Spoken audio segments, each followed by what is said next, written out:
Remember when I told you no matter where I go, I'll never leave your side, you will never be alone. Even when we Halo, assalamualaikum warahmatullahi wabarakatuh.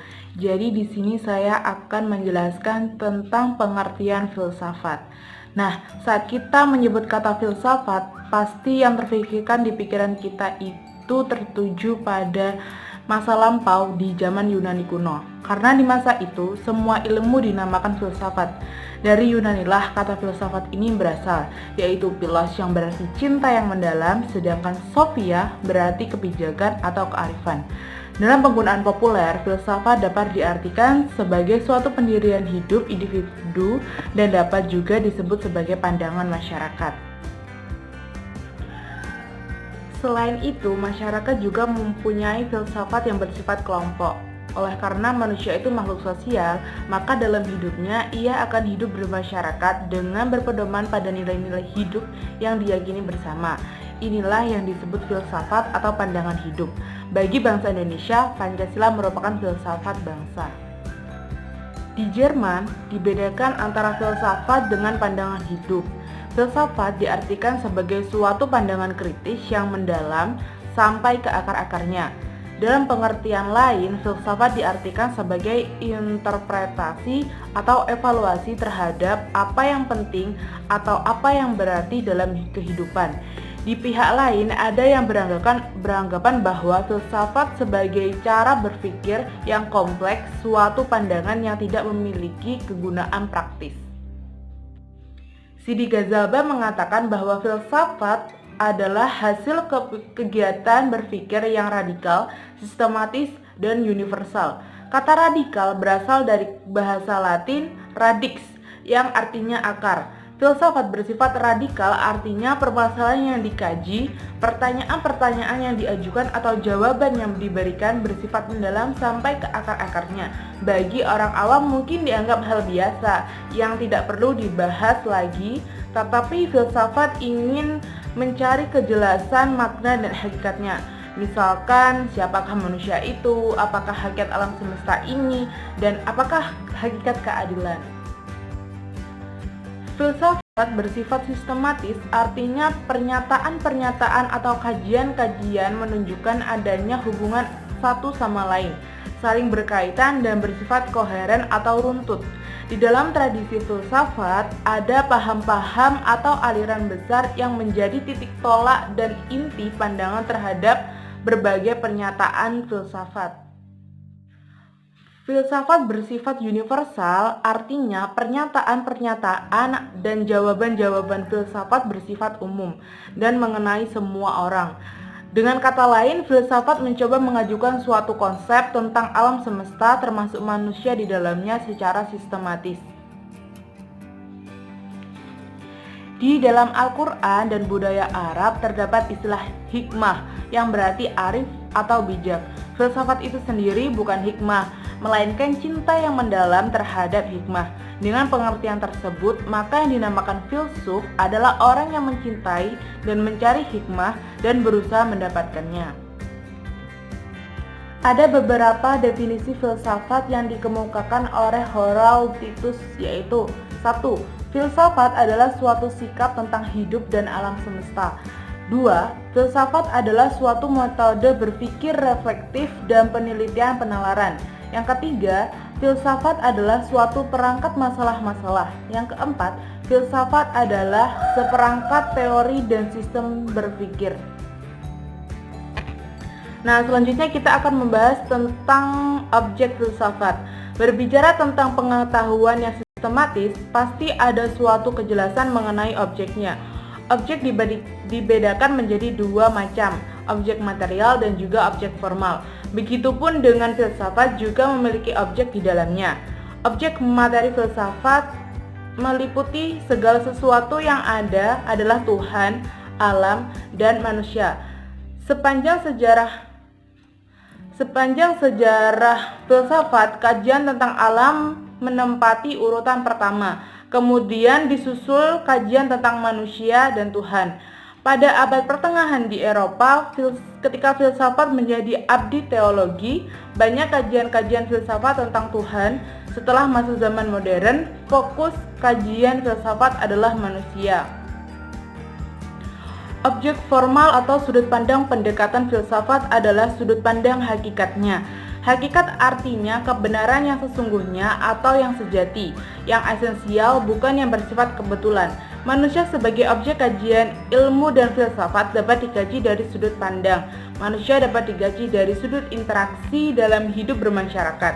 Inilah sudut pandang sosiologi. Manusia juga dapat ditinjau dari sisi kejiwaannya. Inilah sudut pandang psikologi. Manusia dapat ditinjau dari perilakunya dalam memenuhi kebutuhan hidup yang cenderung tidak terbatas, dihadapkan dengan benda-benda yang terbatas. Inilah sudut pandang ilmu ekonomi. Tetapi manusia dapat pula dibahas dari sudut pandang yang hakiki. Inilah sudut pandang filsafat. Pernyataan mendasar adalah siapakah manusia itu sebenarnya? Ada berapa macam jawaban terhadap pernyataan tersebut? Salah satu jawaban yang terkenal dari Aristoteles bahwa manusia adalah animal rational atau binatang yang berpikir. Selanjutnya kita beralih pada ciri khas filsafat. Filsafat cenderung mempertanyakan apa saja secara kritis. Sebagaimana dinyatakan di atas bahwa membahas masalah manusia, alam semesta, bahkan Tuhan, jawaban filsafat sebagaimana dicontohkan di atas berbeda dari jawaban spontan. Perbedaannya terletak pada pertanggungjawaban rasional jawaban filsafat. Pertanggungjawaban rasional pada hakikatnya berarti bahwa setiap langkah harus terbuka terhadap segala pertanyaan dan sangkala serta harus dipertahankan secara argumentatif. Dengan argumen-argumen yang objektif, artinya yang dapat dimengerti secara intersubjektif atau menurut Magnus Suseno. Pertanyaan tersebut begitu penting, maka manusia berkepentingan agar pertanyaan-pertanyaan itu ditangani secara rasional dan bertanggung jawab.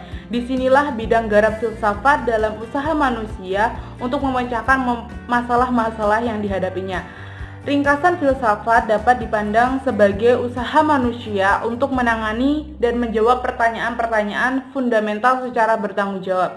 Tanpa usaha ilmiah filsafat, pertanyaan-pertanyaan itu hanya akan dibahas secara spontan, dan dengan demikian selalu ada bahaya bahwa jawaban-jawaban yang diberikan terdistorsi oleh selera subjektif dan oleh kepentingan pihak-pihak tertentu, menurut Magnus Suseno.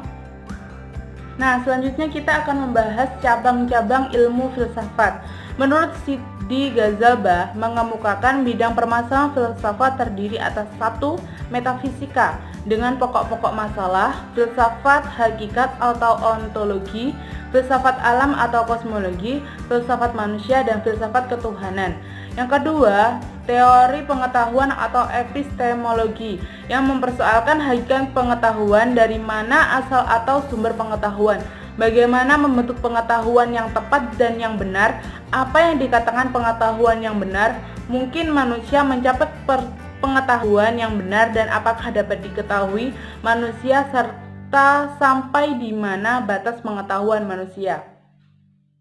Yang ketiga, filsafat nilai atau aksiologi yang membicarakan hakikat nilai, di mana letak nilai, apakah pada bendanya atau pada perbuatannya atau pada manusia yang menilainya, mengapa terjadi perbedaan nilai antara seseorang dengan orang lain, siapakah yang menentukan nilai, mengapa perbedaan ruang dan waktu membawa perbedaan penilaian.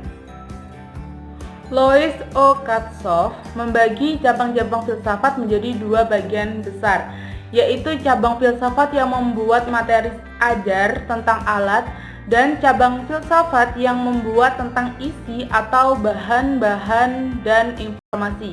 Cabang filsafat yang merupakan alat adalah logika, termasuk di dalamnya metodologi. Yang pertama, logika. Logika membicarakan teknik-teknik untuk memperoleh kesimpulan dari suatu perangkat bahan tertentu. Kadang-kadang logika didefinisikan sebagai ilmu pengetahuan tentang penarikan kesimpulan. Logika dibagi dalam dua cabang utama, yakni logika deduktif dan logika induktif. Logika deduktif berusaha menemukan aturan-aturan yang dapat dipergunakan untuk menarik kesimpulan-kesimpulan yang bersifat keharusan dari suatu premis tertentu atau lebih. Logika induktif mencoba untuk menarik kesimpulan tidak dari susunan proporsi-proporsi, melainkan dari sifat-sifat seperangkat bahan yang diamati. Logika induktif mencoba untuk bergerak dari suatu perangkat fakta yang diamati secara khusus menuju pernyataan yang bersifat umum mengenai semua fakta yang bercorak demikian, atau dari suatu perangkat akibat tertentu menuju kepada sebab atau sebab-sebab dari akibat-akibat tertentu. Yang kedua, ada metodologi. Metodologi ialah ilmu pengetahuan tentang metode dan khususnya metode ilmiah. Tampaknya semua metode yang berharga dalam menemukan pengetahuan mempunyai garis-garis besar umum yang sama. Metodologi membicarakan hal-hal seperti sifat observasi, hipotesis, hukum teori, susunan eksperimen, dan sebagainya. Yang ketiga, ada metafisika. Metafisika adalah cabang filsafat yang mengenai yang ada. Aristoteles mendefinisikan metafisika sebagai ilmu pengetahuan yang ada sebagai yang ada, yang dilawankan dengan yang ada sebagai yang digerakkan dan yang ada sebagai yang dijumlahkan. Pada umumnya, orang mengajukan dua pertanyaan yang bercorak metafisika. Misalnya, apakah saya ini tidak berbeda dengan batu karang? Apakah roh saya hanya merupakan gejala materi? Apakah yang merupakan asal muasal jagat raya? Apakah yang menjadi pusat jagat raya dan bukan suatu keadaan yang bercampur aduk? Apakah hakikat ruang dan waktu itu? Menurut yang keempat, epistemologi adalah cabang filsafat menyelidiki asal mula, susunan, metode-metode, dan sahnya pengetahuan. Pernyataan yang mendasar ialah apakah mengetahui itu, apakah yang merupakan asal mula pengetahuan kita, bagaimana cara kita membedakan antara pengetahuan dan dengan pendapat, apakah yang merupakan bentuk pengetahuan itu, corak-corak pengetahuan apakah yang ada, bagaimana cara kita memperoleh pengetahuan, apakah kebenaran dan kesesatan itu, apakah keselamatan itu. Nah, yang kelima ada biologi kefilsafatan, membicarakan persoalan-persoalan mengenai biologi, menganalisa pengertian hakikat dalam biologi. Ia mengajukan pertanyaan-pertanyaan mengenai pengertian hidup, adaptasi, teologi, evolusi, dan penurunan sifat-sifat. Biologi kefilsafatan juga membicarakan tentang tempat hidup dalam rangka segala sesuatu dan arti pentingnya hidup bagi penafsiran kita tentang alam semesta tempat kita hidup. Yang keenam, pertanyaan-pertanyaan yang muncul dalam bidang psikologi kefilsafatan apakah yang dinamakan jiwa itu? Apakah jiwa tiada lain dari kumpulan jalur urat-urat syaraf, ataukah sesuatu yang bersifat khas? Apakah kita harus mengadakan perbedaan antara jiwa dengan nyawa?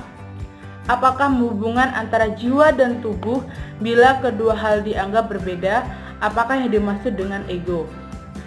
Demikianlah di dalam lapangan psikologi, seorang filsuf mengajukan pernyataan-pernyataan yang bersifat hakiki dan apa yang pada suatu ketika dulu semuanya merupakan bagian filsafat dibagi dalam dua lapang psikologi, yaitu psikologi sebagai ilmu dan psikologi sebagai kefilsafatan. Yang ketujuh, antropologi kefilsafatan, mengemukakan pernyataan-pernyataan tentang manusia. Dimulai sejak abad ke-5 sebelum Masehi, setelah melalui penyelidikan yang lama, Sokrates tampil dapat dengan semboyangnya. Kenalilah dirimu sendiri. Artinya, filsafat tidak cukup hanya membicarakan tentang alam saja, tetapi yang tak kalah penting adalah pertanyaan dan menjawab pertanyaan-pertanyaan tentang manusia itu sendiri. Apakah hakikat terdalam manusia itu? Ada pilihan penafsiran apakah sajakah mengenai hakikat manusia, yang manakah yang lebih mendekati kebenaran. Antropologi kefilsafatan juga membicarakan tentang makna secara manusia dan arah kecenderungan sejarah. Sejarah juga dikaji dalam hubungannya dengan ilmu-ilmu alam, atau dengan nafsu-nafsu atau dogma keagamaan, atau perjuangan untuk kelangsungan hidup. Telah banyak penjelasan yang diberikan mengenai hal ini. Yang ke-8 adalah sosiologi kefilsafatan, merupakan istilah lain atau untuk filsafat sosial dan filsafat politik. Di dalam filsafat sosial dan filsafat politik biasanya dikemukakan pertanyaan-pertanyaan mengenai hakikat masyarakat dan negaranya. Jadi kita mengadakan perenungan masalah sosiologi dan ilmu politik. Perenungan filsafat mengadakan pertanyaan-pertanyaan bagaimana peragraman kedua ilmu tersebut mengenai metode-metode yang digunakan, apa makna hakiki dari istilah-istilah yang digunakan, masalah-masalah ideologi juga dipertanyakan. Misalnya, ideologi manakah yang lebih dapat diterima di masa depan dan ideologi manakah yang dapat menimbulkan malapetaka.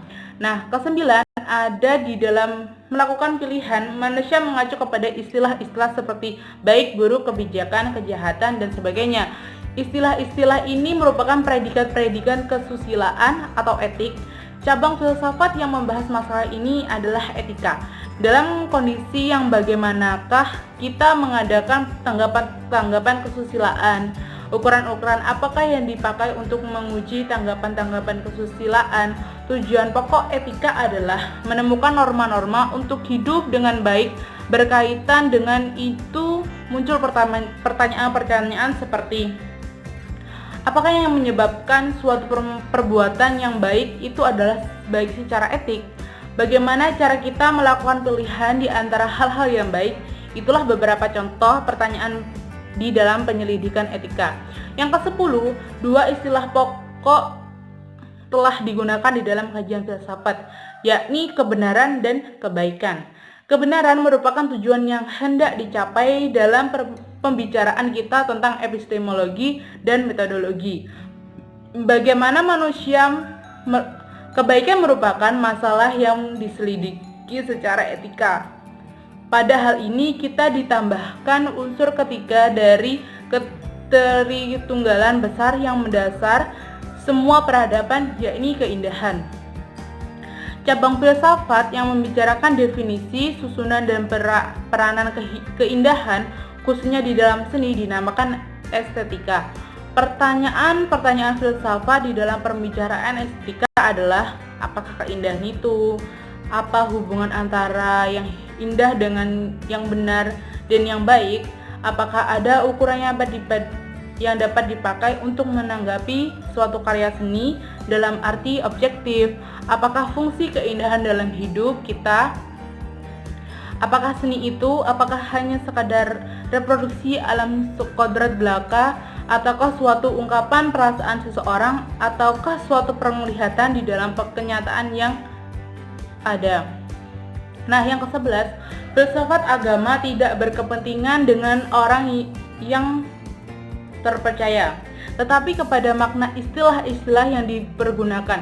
Keruntutan di antara kepercayaan-kepercayaan, bahan-bahan bukti bagi kepercayaan, dan hubungan antara kepercayaan agama dengan kepercayaan-kepercayaan yang lain.